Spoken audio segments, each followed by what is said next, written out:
ஸ்ரீ குருப்யோ நமக. குருர் பிரம்மா குருர் விஷ்ணுர் குருர் தேவோ மகேஸ்வரக குரு சாட்சாத் பரம் பிரம்ம தஸ்மை ஸ்ரீ குரவே நமக. சதாசிவசமாரம்பாம் சங்கராச்சாரிய மத்தியமாம் அஸ்மதாச்சாரிய பர்யந்தாம் வந்தே குரு பரம்பராம். குரவே சர்வலோகானாம் விஷஜே பவரோகிணாம் நிதயே சர்வவித்யானாம் தட்சிணாமூர்த்தயே நமக. ஸ்ருதிஸ்மிருதிபுராணானாம் ஆலயம் கருணாலயம் நமாமி பகவத்பாதம் சங்கரம் லோகசங்கரம். सदात्मध्याननिरतं विषयेभ्यः पराङ्मुखं नौमि शास्त्रेषु निष्णातं चन्द्रशेखरभारतीं. विवेकिनं मगाप्रज्ञं धैर्यौधार्यक्षमानिधिं सदा अभिनवपूर्वं तं विद्यातीर्थगुरुं भजे. भारतीकरुणापात्रं भारतीपदभूषणं भारतीपदमारूढं भारतीतीर्थमाश्रये. विद्याविनयसम्पन्नं वेदरागं विवेकिनं वन्दे वेदान्ततत्त्वज्ञं विदुशेखरभारतीम्. அனைத்து பெரியோர்களுக்கும் நீலாயுதாட்சி குமாரின் நமஸ்காரங்கள். பிரதி குருவாரம் நம்ம சிங்கேரியில் சங்கரரை பத்தி கேட்டுருக்கோம். குருநாதர்களோட பேரருள்ள இந்த காவியத்தின் நூலாசிரியர் திரு கே நாராயணசுவாமி அவர்கள். இவர் எழுதிய புத்தகத்தின் ஒவ்வொரு வரிகளையும் நம்ம அனுபவிச்சு கேட்டுருக்கோம். பிரதி குருவாரத்திலையும் போன வாரத்தின் தொடர்ச்சியை தான் தொடர்ந்து கேட்கப் போகின்றோம். 125வது வாரமாக ஸ்ரீ வித்யாரண்ய சுவாமிகளின் விதேக முக்தியை பத்தி இந்த வாரத்துல நாம கேட்க போறோம். சிங்ககிரி கஷேத்திரத்தின் தென்மேற்கே மலையின் மேல் கங்கா மூலம் அப்படிங்கிற இடத்தில் இருக்கும் குகையிலிருந்து துங்கா பத்ரா என்கின்ற இரு நதிகளும் பிரவாகமா ஓடின்றிருக்கு. இந்த இரண்டும் வெவ்வேறு திசைகளில் ஓடி பிறகு சமவெளியில் கூட்டலி என்கின்ற கஷேத்திரத்தில் சங்கமமாகிறது. அதற்கு மேல் அவை ஒரு பெரிய நதியாக மாறி துங்கபத்ரா அப்படிங்கிற பெயரை பெற்றிருக்கு.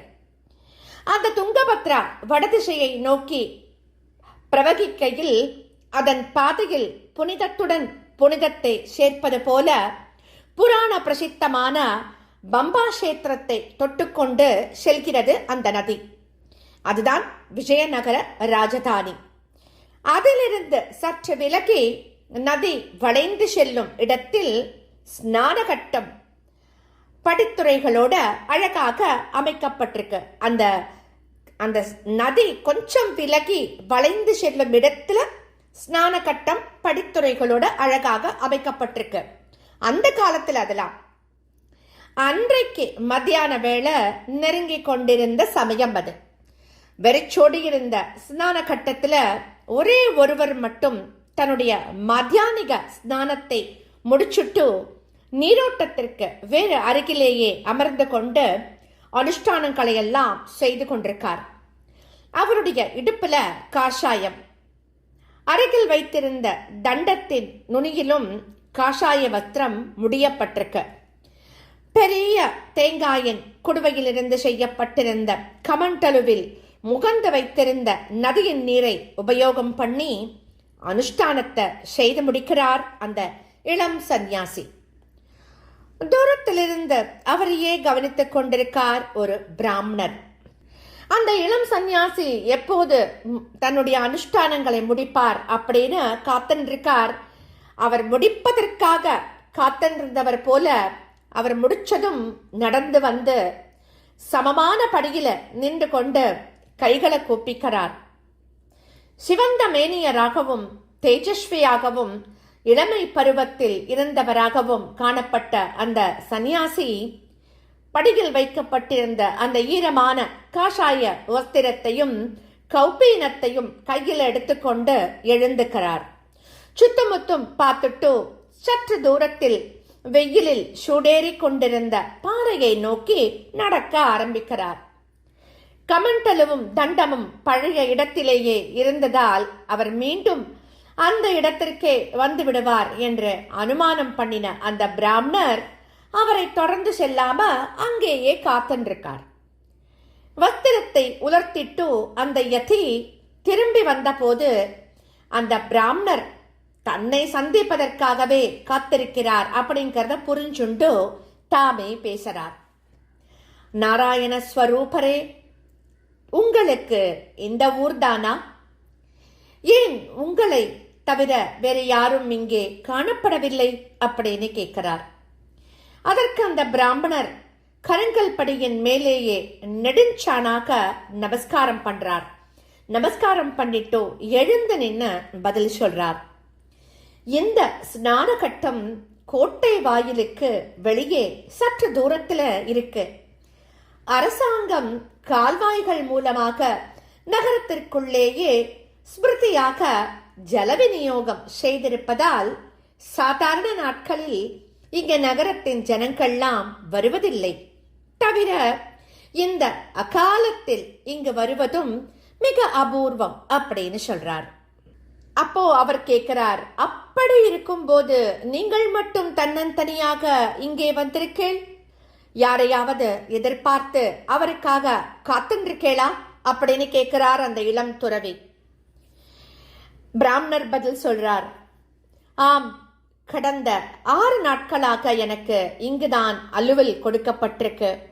அரசரும் அரசாங்கமுமே ஒருவருடைய வரவை எதிர்நோக்கி காத்து கொண்டிருக்கிறார்கள்.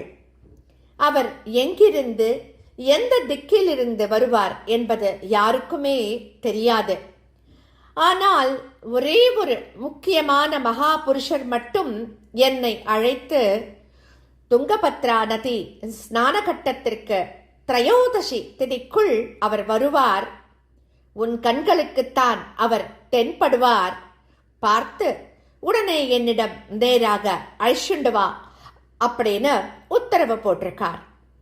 அதனால பஞ்சமி திதியிலிருந்து நான் இங்கேதான் இருக்கேன் அப்படின்னு சொல்றார். இளம் துறவி கேட்கிறார், இன்றைக்கு துவாதசி அல்லவா அப்படின்னு. இவரும் பதில் சொல்றார், ஆம், மாலை சூரிய அஸ்தமன வேளை வரை துவாதசி, அதற்கு மேல் திரையோதசி அப்படின்னு கேட்டதற்கு அதிகமாகவே பேசுறார் அந்த பிராமணர். நீங்கள் யாருடைய வரவை எதிர்நோக்கி காத்திருக்கிறீர்களோ அவர் யார், எப்படிப்பட்டவர்? ஒரு மகா புருஷர் அவருடைய வரவிற்காக காத்திருக்கிறார் என்றால் அவர் யாரோ முக்கியமானவர் என்றுதானே ஏற்படுகிறது அப்படின்னு கேட்கிறார்.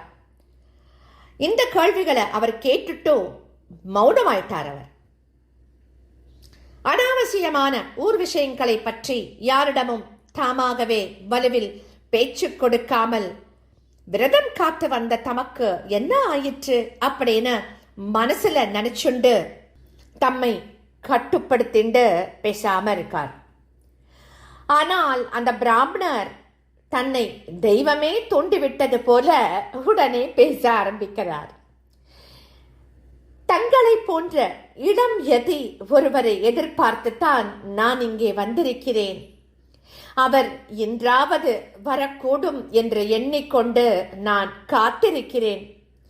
தாங்கள்தான் அவர் என்று தெரிந்தால் என் குருநாதரின் மனத்திற்கு சந்தோஷத்தை கொடுக்கக்கூடிய காரியத்தை நான் செய்ததாக ஆகிவிடும் அப்படின்னு சொல்றார். அப்போ அவர் கேட்கிறார், அந்த இளம் சன்னியாசி கேட்கிறார், உங்களுடைய குருநாதர் அந்த யதியின் பெயரை சொன்னாரோ அப்படின்னு பரபரப்போட கேட்கிறார்.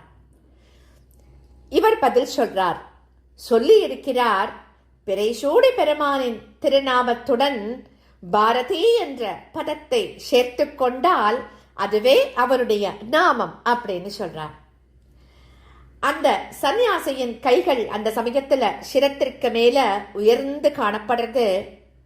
சத்குரு அப்படின்னு உரத்த குரல்ல சொல்லிட்டு கண்களை மூடிக்கிறார் அந்த இளம் சன்னியாசி. அவரை அறிந்தவரும் அவர் பெயரை சொல்லக்கூடியவரும் அவரை பார்க்க விரும்பக்கூடியவரும் இந்த ஜகத்தில் ஒரே ஒருவர்தான். ஆனால் அவர் தள்ளாத வயதினர். அவர் இருக்கும் இடம் வேறு. ஆனாலும் பிராமணர் தன் பெயரை சங்கேதமாக சொன்னதும் அவருடைய மனசுல ஒரு கலக்கம் ஏற்படுறது. பிராமணர் உலக விவரம் தெரிந்தவர். வணங்கப்பட வேண்டிய யதியின் பெயரை அவர் எதிரிலேயே சொல்லக்கூடாது அப்படிங்கிற நியதியை மீறிவிடக்கூடாது அப்படின்னு ஜாக்கிரதையா இருந்திருக்கிறார் அப்படிங்கிறத புரிஞ்சுக்கிறார் இந்த இளம் சன்னியாசி. அதே சமயம் தானும் தன்னுடைய குருநாதரின் ஆக்ஞையை போகுமிடம் எங்கும் நீ யார் என்பதையும் யாருடைய சிஷ்யன் என்பதையும் வெளியிடாமல் சஞ்சாரம் பண்ணி கொண்டு வர வேண்டும் என்று அவர் இட்ட ஆக்ஞையை மீறக்கூடாது அப்படிங்கிறதுலயும் அவர் ரொம்ப ஜாக்கிரதையா இருந்திருக்கார். ஆகையால அவர் கொஞ்சம் யோசனை பண்ணிட்டு, பிராமணோத்தமரே, எனக்கு என் குருநாதர் அளித்த தீக்ஷா நாமமும் நீங்கள் இப்போது சங்கேதமாக சொன்ன பெயருடன் பொருந்துகிறது. ஆனாலும் நான் என் குருநாதருக்கு அளித்துள்ள வாக்குறுதியை மீறுவதற்கு இல்லை. அவரிடமிருந்து பிரிந்து வந்து பலகாலமாயிற்று. அவர் மிகுந்த கவலையோடு எதிர்பார்த்து கொண்டிருப்பார். அவர் இருக்கும் இடத்தை சென்றடைய நான் இன்னும் நீண்ட தூரம் நடந்து செல்லணும். நீங்கள் எதிர்பார்த்து கொண்டிருப்பவர் வேறு யாராவதாக இருக்கக்கூடும். ஆகையால் என்னை போகவிடுங்கள் அப்படின்னு சொல்றார் அந்த இளம் சந்நியாசி. அப்போ அவர் சொல்றார், ஹே நாராயண ஸ்வரூபரே, தங்களுடைய குருநாதர் யாரென்று சொல்வீர்களா அப்படின்னு எரஞ்சு கேட்கிறார் அவர் அந்த இளம் சந்நியாசியிடம், அந்த பிராமணோத்தமர். உடனே அந்த யதி சொல்றார், பிராமணரே, ஏற்கனவே அவருடைய நினைவு என் நெஞ்சுவரை நிறைந்து காணப்படுகிறது. அவர் இருக்கும் ஊருக்கு உடனே விரைந்து சென்று அவரை தரிசனம் பண்ண விரும்புகிறேன். அவருடைய மகிமையை வர்ணிப்பதன் மூலம் அவர் யார் என்பதை சுருக்கமாக உங்களுக்கு அறிவித்துவிட்டு இந்த இடத்திலிருந்து உடனே புறப்பட எண்ணுகிறேன் அப்படின்னு சொல்லிட்டு 2 கரங்களையும் கூப்பிக்கிறார் அந்த இளம் சந்நியாசி. எம் குருநாதர் பரமஹம்ச சந்நியாசிகளுக்கெல்லாம் குருவாக இருப்பவர். தம்முடைய தபோபலத்தினால் கலியின் துஷ்பிரபாவத்தை பரவவிடாமல் தடுத்து நிறுத்திக் கொண்டிருப்பவர். ராஜாதி ராஜர்களால் பூஜிக்கப்படுபவர். ஞானத்தை நாடி வருபவர்கள் எல்லோருக்கும் மோட்சத்தை தரக்கூடிய ஞானத்தை அளிப்பவர்.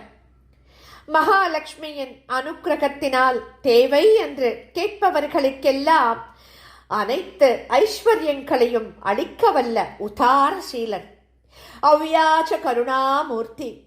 இந்திரியங்களையெல்லாம் ஜெயித்தவர். பரம வைராக்கி. தன்னுடையது என்று எதையும் கருதாதவர். தர்மசீலர். மகாபுத்திமான். தபஸ்சக்கரவர்த்தி. இப்படியெல்லாம் சொல்லிவிட்டு சில ஸ்லோகங்களை சொல்லி குருவந்தனத்தை முடிக்கிறார் அந்த இளம் சந்நியாசி. ஸ்ரீமத் கர்நாடக ராஜ்ய ஸ்ரீ சம்பத் சிம்மாசன பிரதக ஸ்ரீமத் ஹரிகர மகீபால ராஜ்ய பட்டாபிஷேக கிருத் வேதத்ரயோல்லசத் பாஷ்யகர்த்தா தத்வார்த்த கோவிதக ஸ்ரீ சாரதா சந்திரமௌலீஸ்வர பாத பத்மார்ச்சன உத்சுகக. இப்பேற்பட்ட இந்த ஸ்லோகத்தை சொல்லிட்டு ஏக்கம் தொண்டையை அடைக்க, கண்கள்ல நீர் மல்க மௌனமாக நின்னுட்டார் அவர். அவர் அப்படி நின்ற கணமே அந்த பிராமணர் உயர எழும்பி குதிக்கிறார் சந்தோஷத்துல. எது சிரேஷ்டரே, யாரை பார்த்து தன்னிடம் உடனே அழைத்து வரும்படி என்னுடைய குருநாதர் என்னை இங்கே அனுப்பி வைத்தாரோ அந்த யதி தாங்கள்தான். இதுவரை யாருடைய மகிமையை நீங்கள் வர்ணனை பண்ணினேளோ அந்த தங்களுடைய குருநாதர் இப்போது ராஜதானியில்தான் தம்முடைய மடத்தில் இருக்கிறார். அவரை தரிசனம் பண்ண நீங்கள் சிங்ககிரி வரை செல்ல வேண்டாம். உடனே என்னோடு வாருங்கள். இனி இங்கே இருந்து கொண்டு பேசி தாமதம் செய்ய வேண்டாம் அப்படின்னு சொல்றார். இதை கேட்ட அந்த இளம் யதி பிரமிச்சு போய் நிற்கிறார். ஆனால் பரபரப்படையல. உடனே புறப்படவும் இல்லை. என்னுடைய குருநாதா, ஜெகத்குரு மகா சுவாமிகள் இப்போது ராஜதானி நகரத்தில் தான் முகாமிட்டிருக்கிறாரா? அவர் உடல் நலமாக இருக்கிறதா? அவருடன் மடத்தின் பரிவாரமும் வந்திருக்கிறதா? அவரை உடனே தரிசனம் செய்ய நான் சித்தமாகத்தான் இருக்கிறேன். ஆனால் நான் தீர்த்த யாத்திரையாக புறப்படும் போது என்னிடமிருந்து சில வாக்குறுதிகளை பெற்றுக்கொண்டார். அவற்றில் ஒன்று, நான் யாத்திரையை முடித்துக்கொண்டு சிங்ககிரிக்கு திரும்பும் வரை எந்த கிராமத்திற்கும் நகரத்திற்கும் உள்ளே பிரவேசிக்க கூடாது என்பதுதான். நதி தீரங்களிலும் கிராமங்களுக்கு வெளியில் கோவில்களிலோ விடுதி தாழ்வாரங்களிலோ தான் தங்கி செல்ல வேண்டும் அப்படின்னு கட்டளையிட்டிருந்தார். ஆகையால் நாம் இங்கேயே தங்கி இருக்க விரும்புகிறேன். நீங்கள் உடனே சென்று நான் யாத்ரா கிரமமாக இங்கே தீர்த்தக்கரைக்கு வந்திருப்பதாகவும் அவரை தரிசனம் செய்ய விரும்புவதாகவும் சொல்லிவிட்டு அவருடைய ஆக்ஞையை தளர்த்தி நகரத்திற்குள் நான் வருவதற்கு அவருடைய அனுமதியை பெற்று வருவீர்களாக அப்படின்னு சொல்றார் அவர். அதுக்கு அந்த இளம் சந்நியாசியிடம் அவர் சொல்றார், அந்த பிராமணர் சொல்ல போறார். என்ன சொல்ல போறார் அப்படிங்கறத நாம அடுத்த வாரம் தொடர்ந்து கேட்கலாம். ஸ்ரீ சத்குரு பாகி, ஸ்ரீ சத்குரு பாகி, ஸ்ரீ சத்குருநாதா சரணம் சரணம் சரணம் சரணம் சரணம்.